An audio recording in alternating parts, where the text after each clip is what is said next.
18 अरब रुपए के मजीद नए टैक्सेस अगर लगेंगे, गैस मजीद महंगी होगी, इंडस्ट्रियल सेक्टर वैसे सर्वाइव नहीं कर रहा इस इंटरेस्ट रेट पर, और आइंदा आने वाले दिनों में इंटरेस्ट रेट भी अनचेंज होगा ये कहा जा रहा है। ऑब्वियसली आईएमएफ ने कहा है कि मॉनेटरी पॉलिसी को आप बहुत ज़्यादा टाइट रखें, तो किस तरीके से सर्वाइवल होगा इंडस्ट्रियल सेक्टर का, क्या कहते हैं आप इस हवाले से? देखिए, गवर्नमेंट को इसमें तो कोई शक नहीं है कि टैक्सेस की जरूरत है, लेकिन क्या जो एग्जिस्टिंग टैक्स पेयर्स हैं या जहां जहां ऑलरेडी एग्जॉर्बिटेंट टैक्सेस लगे हुए हैं, आप उन्हीं को बढ़ाने जा रहे हैं, या गवर्नमेंट की पॉलिसी ये है कि नए टैक्स पेयर्स को इसमें लाया जाए और उनसे टैक्स जो है वो इंक्रीज किया जाए। खास तौर पे वो सेक्टर जैसे एग्रीकल्चर सेक्टर है जहाँ टैक्सेस जो है वो लगे हुए ही नहीं है, उनको आप शामिल करें। अगर आप सिर्फ, सर आपने गैस की मिसाल दी, अगर आप इंफ्रास्ट्रक्चर को या कॉस्ट ऑफ डूइंग बिजनेस बढ़ाएंगे तो हमारे यहाँ डेफिसिट ऑलरेडी है, इससे हमारी एक्सपोर्ट भी अफेक्टेड होगी, और हमारा कॉस्ट ऑफ डूइंग बिजनेस जब बढ़ेगा तो मुल्क में महंगाई बढ़ेगी। तो मैं नहीं समझता कि अगर आप एग्जिस्टिंग टैक्सेस में 19 अरब रुपए के नए टैक्सेस लगा के उन टैक्स पेयर्स को, या उन कमर्शियल टैक्सेस बहुत हाई हैं, वहाँ प्रॉब्लम जो है बहुत ज्यादा बढ़ जाएगा। या तो नए टैक्स पेयर जो है वो नेटवर्क में लाएं और उनसे टैक्सेस को जो है वो बढ़ाया जाए।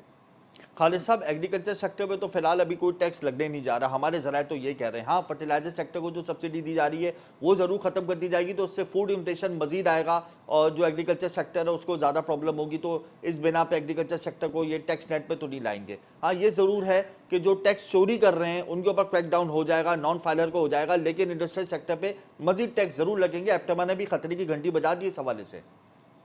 देखिए, सबसे बड़ी चीज ये है कि इस मुल्क में स्मगलिंग है। आपने पढ़ा होगा 400 या 500 अरब रुपए खाली एक टोबैको इंडस्ट्री ऐसी है जहां लीकेज है। जी बिल्कुल। इसी तरह जहां जहां लीकेज है उसको आप प्लग करें।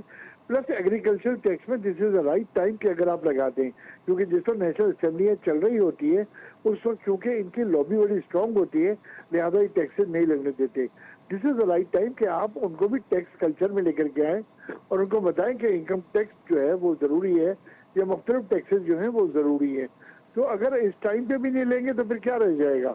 अदरवाइज जब नेशनल असेंबली चल रही होगी तो फिर आप टैक्सेस नहीं लगा सकते, खासतौर पर एग्रीकल्चर टैक्स। अच्छा खालिद साहब, जीएसटी की शरह में भी इजाफे की बातें हो रही हैं टेक्सटाइल और लेदर सेक्टर में। अगर टेक्सटाइल में मजीद जीएसटी इंक्रीज होता है तो हमारी तो टेक्सटाइल एक्सपोर्ट दिन ब दिन डिक्लाइन हो रही है, हम अपना साल के अख्ताम पे एक्सपोर्ट का हदफ भी नहीं हासिल कर पाएंगे। ये किस तरीके से हम मैनेज करेंगे?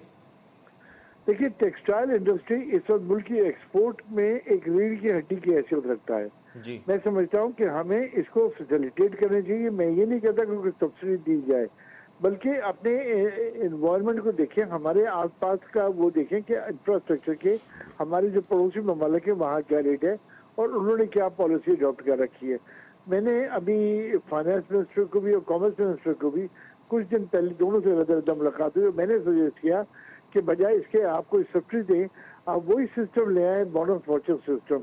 जो लोग एक्सपोर्ट करें उनको आप वाउचर दें, सब किस्म की सब्सिडी खत्म कर दें, और वो जो है वो अगेंस्ट इम्पोर्ट वो सेल होगा और इम्पोर्टर्स जो है वो इसको पे करेंगे, ताकि वो सबसे बेहतर होगा और इससे इम्पोर्ट और एक्सपोर्ट का बैलेंस भी हो जाएगा और आपका डेफिसिट भी कवर हो जाएगा। लेकिन कोई खातिर खा जवाब नहीं मिला, शायद आईएमएफ का या वर्ल्ड बैंक के प्रेशर के ऊपर।